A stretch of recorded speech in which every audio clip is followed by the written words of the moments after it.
Good evening, everybody. It's Randy Hilarski here with one of our health shows. We're on episode 2. We've got Dan Brown back again, and tonight he has a special guest, Dr. Romo. Dr. Romo's I've been working with Dan for many years, and they're going to break down a little bit deeper what goes on with the stem cells, and we're going to talk some health questions. I've got some health updates I want to share with you guys. I appreciate everyone coming out. Everyone who's watching this later, if you have any questions about the CB Medical Center, you can click the link below in the chat box. Or if you're wondering about what's going on with no permissions, also the link is there. So Dan, thanks for coming back again. It's been about 2 weeks or 2.5 weeks since we did our last talk. You got your tech figured out. Right. Yeah. A little. Yeah. There's the microphone on the last one I think was a little off. So this time, hope it's a little better. And so last time you got to hear a lot about me and how I got in the industry in the background, and we had a great conversation, got to go in great detail. And but to let you know, for these treatments, Dr. Romo is the star of the show. He's a very busy man, so I'm glad we could really have him here today for this call. His experience level, knowledge of mesenchymal stem cells is second to none in the world, really. I mean, again, this is going to be a mostly English-speaking podcast, and English is his second language. So some of the terminology, if there's certain questions, and he takes a few seconds to answer, he's thinking the words in English. If you hear him in Spanish, man, I mean, he puts on conferences for hundreds of people, regularly speaks at all the big congresses. But to let you know, most of the information about regenerative medicine and about these types of treatments that you hear going on in the world are in other languages, especially in Spanish, células madres. So, you have Mexico, Panama, and Colombia really at the forefront of that. And, as far as, introducing you, Dr. Romo, do you want to tell them a little bit about your background and how you got involved? Okay, of course. So thank you, Randy. Thank you, Dan, for the invitation. So yes, I'm for the last 10 years, I was working with the stem cells in Mexico, and I treat patients, but I think half of my job in my time is training another doctors, right, for this kind of treatment, stem cells, different kind of stem cells. The main is mesenchymal stem cells, right, but the lab works as well for cellular therapy for cancer and cellular therapy for aesthetic medicine. right. So yeah, for the last 10 years, I saw thousands of patients, different kind of diseases, the most common, maybe autoimmune system problems, brain problems, like MS, like strokes, and diabetes, and all the complication about that. And yeah, in general, it's a really good kind of medicine, um, and with really low side effects. Right. I think that's one of the best parts, the low side effects. Exactly. We've had friends that have been through all the treatments and not one issue. Yeah, so let's actually, that's perfect to lead off on the next one. So a lot of people, they hear all the wonderful things about stem cells, but they think like, oh, what is the incidence and issues and things like that. What are a few things that to really take precaution with stem cells, if you want to? So depends what kind of stem cell we use, but in general, the most popular is the mesenchymal stem cells for treat different kind of diseases, usually diseases to have inflammation and make damage in the tissues. But it's very, very low. It's very rare side effects, but the most common is a little headache, a little palpitations, a little fever. It's very rare, but more than that is not possible. Right. Different when you use NK cells because it's more aggressive, right? Because it's cancer. We want to treat cancer, but it's less side effects than chemo or radiotherapy. Right. For face treatment for like fibroblasts, no side effects. Right. More than that, headache, a little palpitation, a little fever, and that's all. So hearing that from the doctor, besides just me.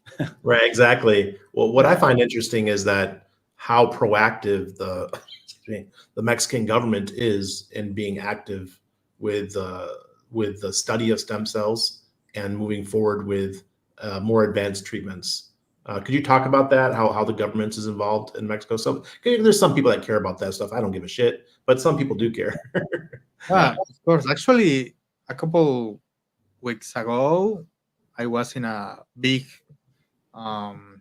Congress, and one of the conference was about all the regulation in Mexico in the stem cells. And right now we are really make something to try to regulate more the stem cell therapy. Now the law to regulate this is the same law to regulate the organs when you want to donate your organs. Right. But we are working to make a new law, a brand new law specific for mesenchymal stem cells. Right. I hope soon. And I know we are we are better than all the countries in South America, because a lot of doctors come to Mexico to learn about the stem cell in Mexico, and I think we are doing well for this situation.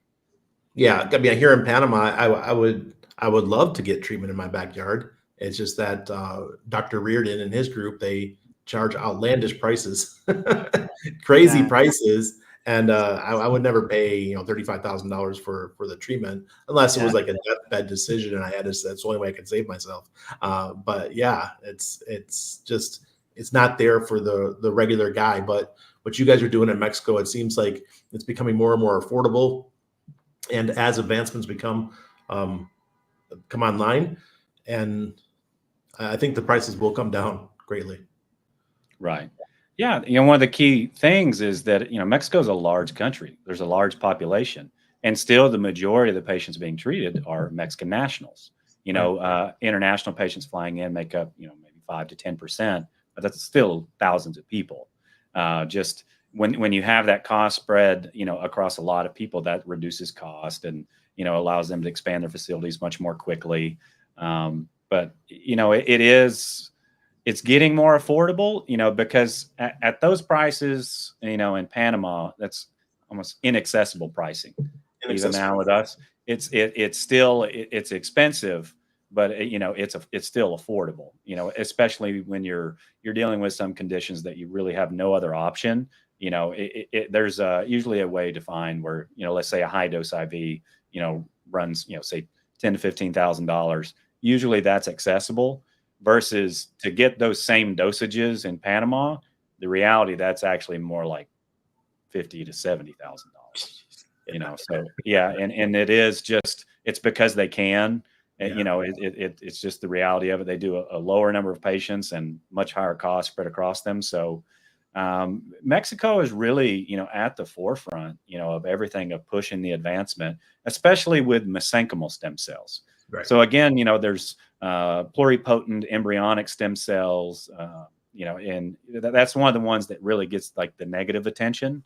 Again, to touch base, if nobody watched the last podcast, with mesenchymal stem cells, it's from umbilical tissue, Wharton's jelly, placenta. No harm to mother or baby. These are donations, and the laboratory cultivates the stem cells, so you get much higher potency. Hundreds of millions of cells, and a lot of these treatments. And so, in Mexico, especially for Spanish speakers, I mean, Miguel and his brother, the medical director of the laboratory, they regularly are putting on conferences, and there's tons and tons of information out there in Spanish, and a lot of English speakers think like, oh, I can't find the information. It's in Spanish. So over the coming year, we're in partnership together, and we are going to be putting more and more information out there, particularly in English. And so that's why, getting started with this with you is like a perfect introduction with this. So I look forward to how this grows and, how we talk about it, because, so many people are in the dark about it, and they whether they're looking on online forums or, they're getting misinformation for things that come out 20 years ago, or just when you say stem cells, they're hearing things in regards to embryonic stem cells, or they're thinking of bone marrow stem cells. If you say, "Oh, I did it in Kentucky and it didn't work," it's really not. You can't even call that a mesenchymal stem cell therapy when you do bone marrow and adipose tissue. It's a cell therapy. What is it? Less than 1%? Actually, if you get a biopsy from bone marrow, less than 0.01% are mesenchymal stem cells. Right. Wow. The rest is different cells. Yeah. But if you want to get treatment with mesenchymal stem cells, bone marrow is not the best option. Right. And that's what's most prevalent in the United States. Yeah. So everybody hears that. And so, they go do it and they're like, it was something, but I didn't get the results I was looking for. Therefore, there's nothing to stem cells. Understand, here, it is quite literally orders of magnitude more stem cells. Whereas, you might have a few thousand or 10,000 cells, let's say, in, adipose tissue or bone marrow. With this, 10 million, 100 million, 300 million, orders of magnitude more cells for, honestly, really the same price as what they're going to charge in the United States. So it's nice to speak, to a new community, because a lot of the time, the majority of this business and the majority of the practice is a referral basis. We continue to, cultivate the trust of patients that they've came to us, had amazing treatment, and they refer their friends and family down. And that's really how this grows, especially for the American side of things. And so most of my day-to-day discussion is with people who, you worked with Rob or Lewis or Suzanne or whoever, and they're talking to me like, "Hey, Dan, I hear you and Dr. Romo are the guys."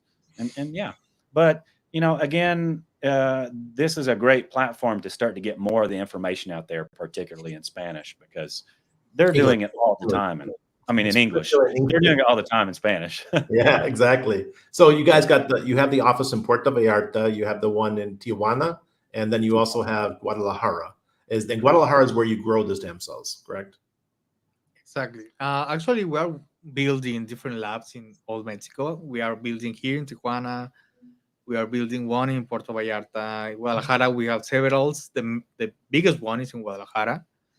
But soon we want to get the other labs in different parts of Mexico. Yeah. So that'd be amazing. Yeah. Open an office here. Why not? Yeah. I'll do all the marketing here for you guys for free. Just do a referral system. I do want to go through a couple things here, because I'm having some issues health-wise. If you can tell, I'm kind of coughing. I just found out yesterday that I have a left frontal blockage in my heart. It's a small blockage, but I had an EKG done yesterday, and the doctor found it. Tomorrow I'm doing an echocardiogram, and I have my blood test. So I was having trouble breathing over the last couple of weeks. I'm a nurse by training. So at first I just thought I had like a pneumonia or something where I just couldn't breathe properly. And so I was taking like things for pneumonia, to like just try to cough stuff up, but nothing was coming up. So I said, man, this is weird. I said, I told my wife last Friday, I said, babe, can you call Dr. Edgar? He's my cardiologist. I said, could you call the doctor and schedule an appointment? So we went in there yesterday, and he's like, bro, he goes, I'm glad you came in. So he thinks it's minor, but still, how could mesenchymal stem cells help somebody with blockages or damage to their heart?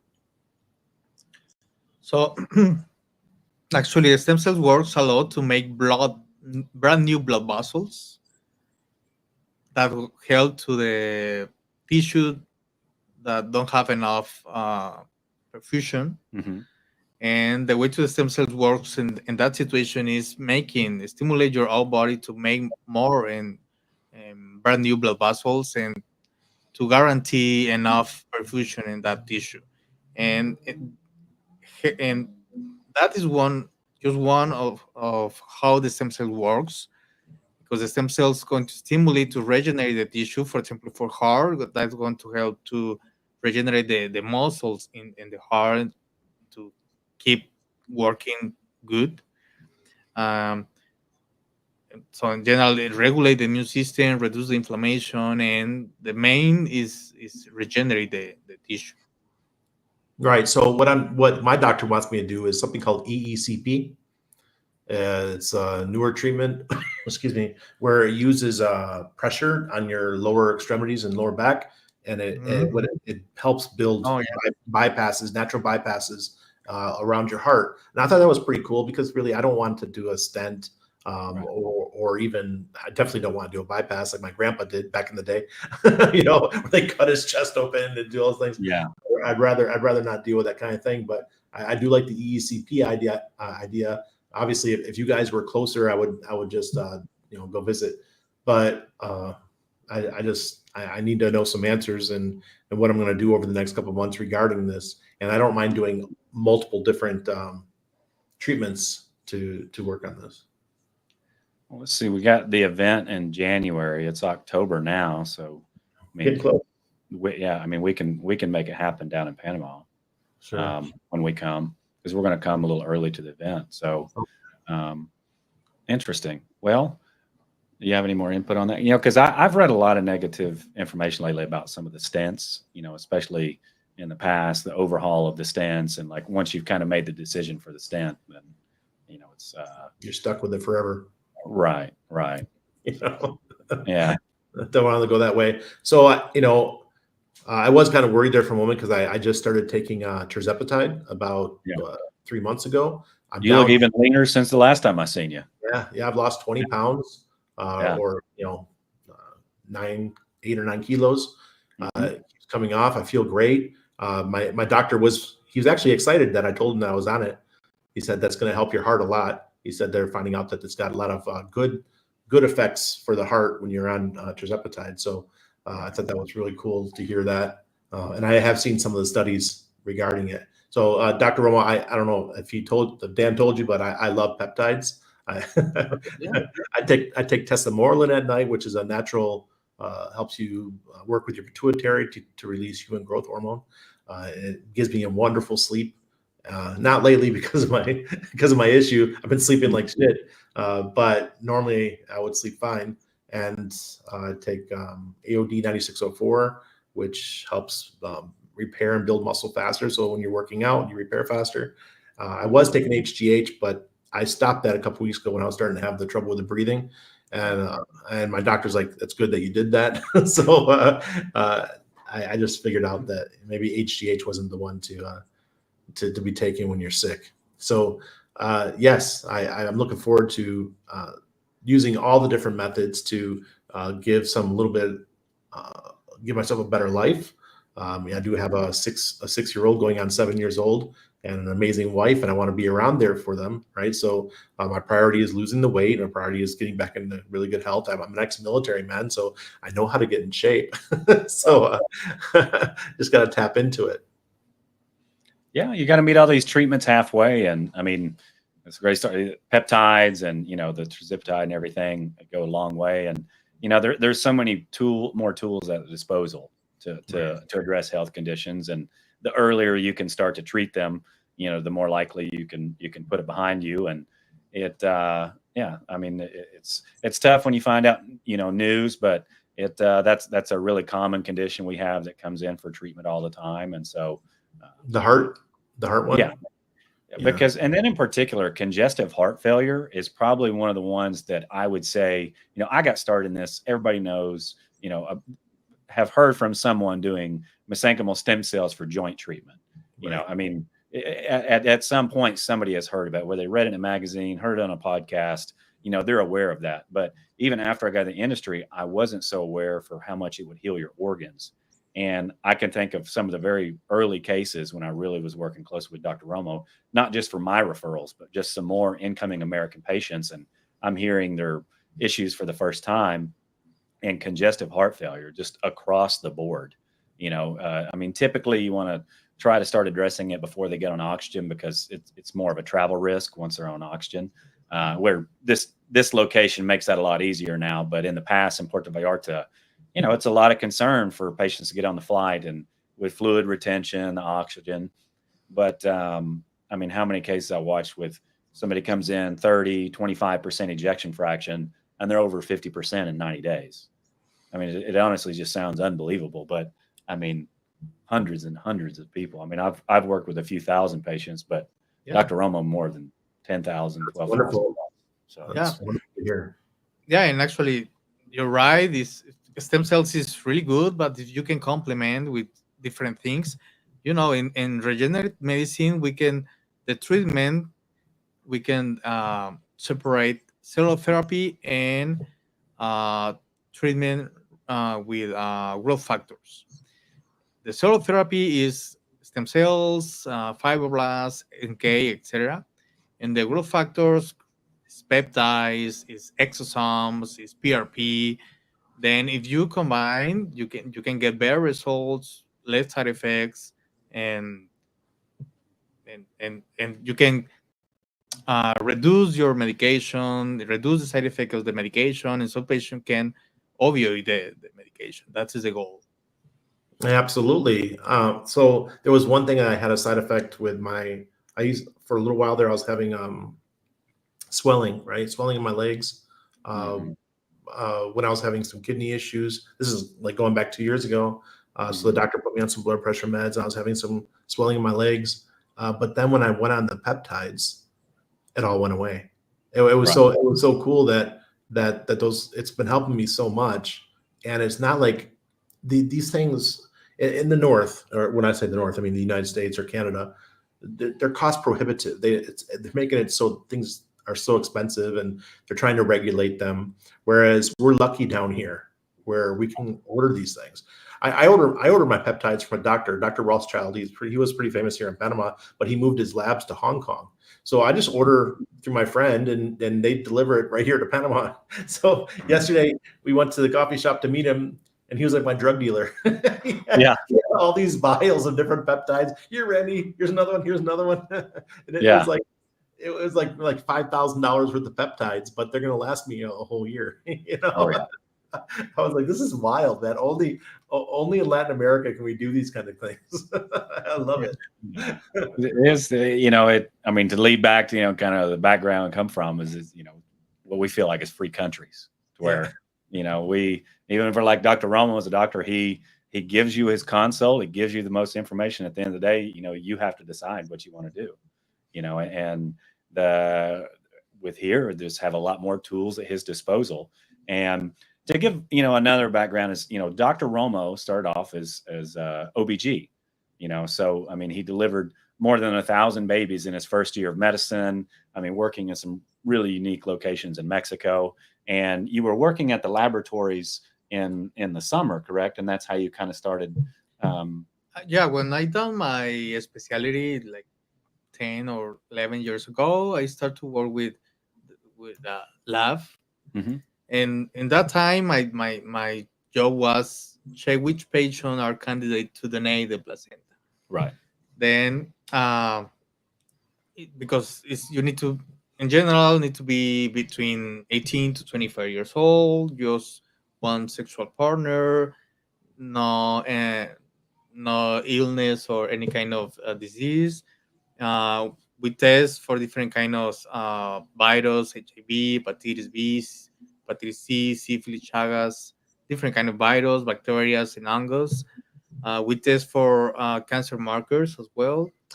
If everything is negative, then we follow all the pregnancy. If the pregnancy was normal, no complications, then at the end of the pregnancy, we make a C-section. Need to be a C-section, not possible normal, because the inside the vagina have bacteria, different kind of things, and need to be a C-section. We take the placenta.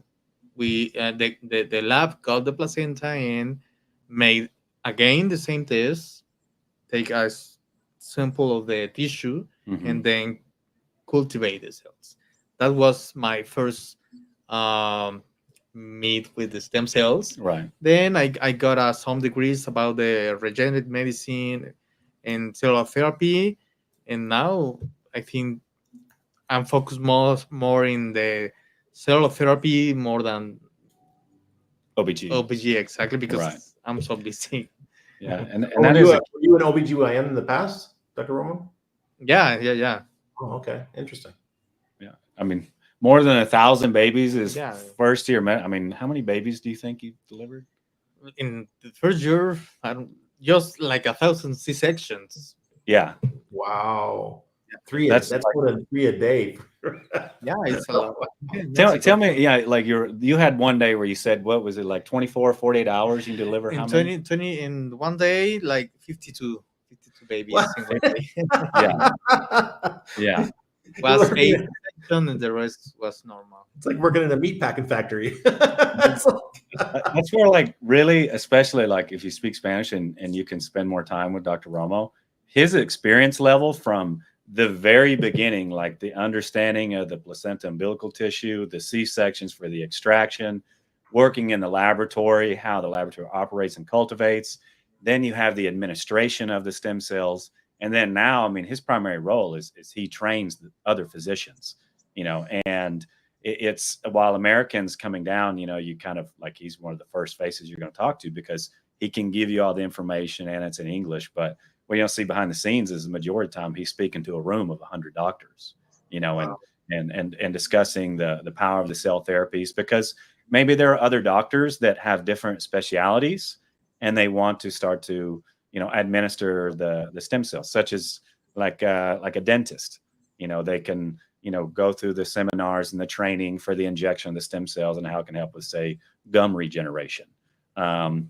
What international patients and a lot of people on this, call or video, whatever you want to call it, are going to see is really the clinic side of things, where you're going to come to a clinic, with a strategic goal in mind. You're flying in, you're treating, say, a knee condition, an IV for a heart condition, vice versa.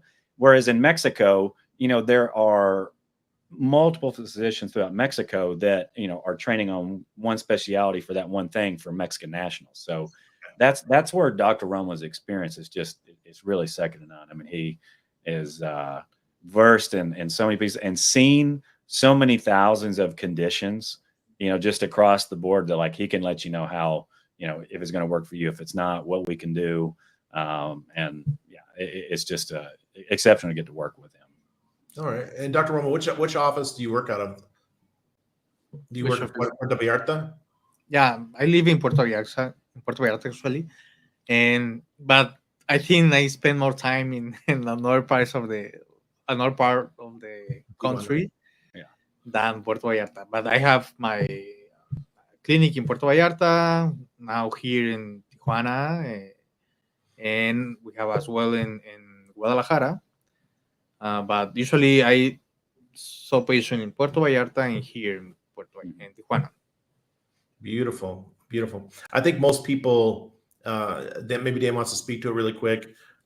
Most Americans, the easiest thing for them is to like fly into San Diego, right, and come across the border. I know that you guys do a pickup service where you pick up your patients in the morning. Could you explain that really quick? Yeah, absolutely. So, that really, the key piece is the quality of the stem cells. The next piece is the quality of the physician administering them, especially for some type of special treatment. And the last is the convenience. And, a lot of people, if they've not traveled internationally, that can be daunting to them. And, flying deep in another country, dealing with more people that are, not speaking their language, kind of cumbersome, maybe dealing with customs and immigration. At this location here, it's going to be the closest thing to like doing a treatment in the United States, because very little of the process you're going to deal with is actually in Mexico, because, you can stay on the United States side. Typically there's, the Hilton or the Sheraton that's right next to San Diego Airport, both beautiful views out the front, nice, wonderful hotel experience. And then, for example, patients today, they were picked up around 9:30, brought across, they come into here, they do their treatments, and then they go right back across to their hotel. So nice. They're, and the tower here is literally just a stone's throw from the border. I mean, it's the very first tower the moment you go through the San Isidro border. The vans have, medical passes, so they go through a special medical lane. So you just immediately come to the tower, do your treatments, and you finish up and you go right back. So, most patients are like, oh, I kind of feel like I'm just, doing treatment in San Diego. And a lot of people really want that experience. When you come to like Puerto Vallarta or Guadalajara, that is a longer drawn out process, because you're typically, vacation. Yeah, it's a vacation, which I can say it is a vacation. A lot of people think like, oh, that's nice. But the problem is when you do that, you're going to have appointments every day. So it's like hard to kind of schedule. And then the thing too, is people think, oh, I'll go to the beach. Oh, by the way, if we do injections on you, you can't get in the pool. You can't get in the water because, I mean, again, it would probably be okay. We just don't recommend right after injections because a risk of infection or something like that, because you did just inject into the skin. Sunburn, not a lot of alcohol consumption. I mean, it's pretty tough to come to Mexico and not have a margarita. I mean, just being honest, and so, yeah, exactly. So, that's another component. So people that have had that experience in the past are like, oh, okay, Puerto Vallarta is beautiful. It's nice seeing the sunset, but here at this location, a lot of people don't know, but Tijuana and San Diego has some of the best weather in the whole world. Yeah. I mean, it is nearly always about 23 degrees Celsius or low 70s Fahrenheit, and that is another component where if you come deep in the middle of the summer, where Puerto Vallarta, Guadalajara, is going to be pretty hot.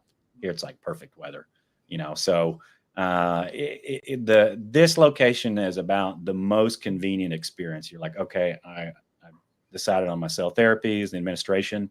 What can I do to make it as smooth as possible? You fly domestic. Your luggage and all your baggage, and if you're traveling with a lot of family, again, you can come across them if you like, but maybe your family wants to stay at the hotel, enjoy the hotel. You come across the Medical Express van. You're not having to deal with customs like you do when you fly in and all the passport control and everything else. It's very simple. You come across, you do your treatments, and you go right back. And you can be in and out. You don't have to deal with Aeromexico, who I'm banned from forever because I wrote an article about them. They got millions of views, how they tried to scam me at the airport. they banned me and my wife forever. I got a flight with them here on Friday, so I won't mention anything, but trust me, I've got my own. Yeah. It was something else, man. It was back in the Steam It days. Remember Steam It? Oh yeah. That's actually how I really used to follow you and Annabelle, heavily on there. I was doing pretty well with Steam It for a while. But yeah, it's that's it is that a lot of people, especially if they're dealing with a serious health condition, a lot of times, they're not in it for a vacation. They're like, look, I want to get my treatments. I want to be as calm, as smooth as possible, especially elderly patients. Yeah. And so that's another one where here is much more convenient, because if you come to, and I'm saying this like Puerto Vallarta is off, I lived there for years. My wife's from there. I love Puerto Vallarta, but it when you're flying in, doing treatment, bunch of appointments, flying out, it can be exhausting, Yeah, and most of the flights you have to go to Mexico City first.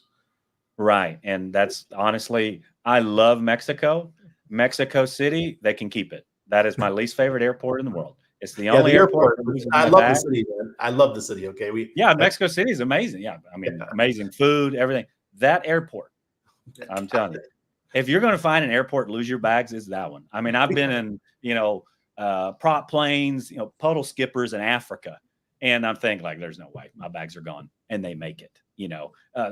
BFE, Southeast Asia, anywhere, all my stuff makes it. Mexico City, without a doubt, the most missed flights and the most lost bags, and the most earthquakes, and the most earthquakes, and snowstorms and everything else, and and again, that's where people get this kind of image of, say, Mexico, where they look at a certain light, whereas Mexico is such a wonderful country, and it's a huge country. I mean, absolutely. Even different cities in Mexico, it's just like in the United States. Miami, Florida, Los Angeles, Houston, Texas, Chicago are completely different cities with, absolutely. Completely different types of people. And that's kind of here. And that's where Tijuana, everybody knows, like, especially with this tower located, it's for medical tourism for Americans. You're going to get here. They're all going to speak English. You're going to be able to pay in dollars if you do decide to go into a store or shop or something like that. Like, they're used to regularly seeing Americans. And so this allows these wonderful tools in Mexico to be administered as close as you can get to the States. And so that's awesome. That sounds like the way to go. Even for me, if I was flying up, that might be the easiest thing, is just fly direct to San Diego. It is. Yeah. And then you have the reliability of, U.S. flights and things like that. Because even, within countries, like say within, Air Mexico, I used to always fly like Russian airlines, like Airflot. Oh, really? Yeah, I used to travel a lot when I was in the Air Force, and Airflot was tended to be the cheapest, and I also had the cutest. Yeah, for a reason. Yeah, I think it's the most most crashes of any other airline in existence currently, and I like cool, perfect. Like when I was younger, I was like, I'll just roll the dice. But and also had the most attractive flight attendants at the time, right. but which doesn't matter now. Married now, but for flying over there. But I would notice like within like Eastern Europe and all that, I mean, it would the flight experience would be terrible. But when you take Aeroflot internationally, say to the United States, incredible. Really? It just anytime there's like airlines and pilots that have to touch base and land at American airports, it's just a lot more experience. And so I've experienced that anywhere. So if you are flying in the United States, San Diego is it's a big enough airport, but it's still small enough. It's not like flying into LAX. LAX can be a little daunting. It's such a huge airport. But that's a perfect word for it. Daunting. It is daunting, and a lot of people, even though we travel all the time and I kind of look past it, a lot of people, that is like the biggest component that they're nervous about. They're nervous about the flights. They're nervous about their travel because maybe they have a condition that they're in pain. Maybe they have, issues that they don't have the energy to travel. And that's where that component that this is not just, convenient for us, but the most thing is convenience for the patients. Okay, perfect. Well, guys, I don't want to, I can't keep you for long because I have another call here in the next 10 minutes. Okay. For a strategy call for no permissions. But I think we went over some pretty good information tonight. Maybe in another 2 weeks, we'll do it again. And I do have some other people that would like to come on and talk about peptides as well. Some experts in peptides. So that'll be a nice, another subject that we can discuss. Even though I consider myself a user of peptides and not a professional. So I would like to, talk to somebody that does know the ins and outs. I do want to say, thank you, Dr. Romo, for coming on, introducing yourself. It's nice to have the face behind the scene, right. The one that's putting all this together so people can know who you are and know a little bit about your background. So thank you for coming on tonight. Yeah. And that's where, like I said, likely a lot of these calls in the future would be kind of just me and people say, Dan, are you a doctor? Are you this? A lot of the information, I work with him every single day. A lot of the questions are, quite literally dealt with thousands of people at this point, get handled at my level. So, what is a stem cell? What does it do? Hey, does it fix knees? Can it fix this? I'm going to be able to give you a strategic answer. And you usually spend, say, an hour or so with me if somebody's got a lengthy condition they want to talk about. So then when I put you with Dr. Romo and he does your consultation to go over an MRI or something like that, it's strategic to that, what that condition and what they're going to treat and how they're going to do it. And, because we're a team, we're partners in this, and it's a lot of this just to get the information out there in English. And that's where I want to leave this last piece. Dr. Romo, do you have any parting words, maybe in Spanish, if there was a Spanish speaker? Yeah. So I'm working on my English. Yeah. So then help me a lot with the patients, and just when they have any kind of question about the procedure, if the stem cells can work in any kind of disease, I can help you. Right. Perfect. Well, I appreciate you guys. We'll end it here. So come back in about 2 weeks and we'll have another show. Perfect. Thank you, Randy. Thank you so much. Appreciate it. Bye.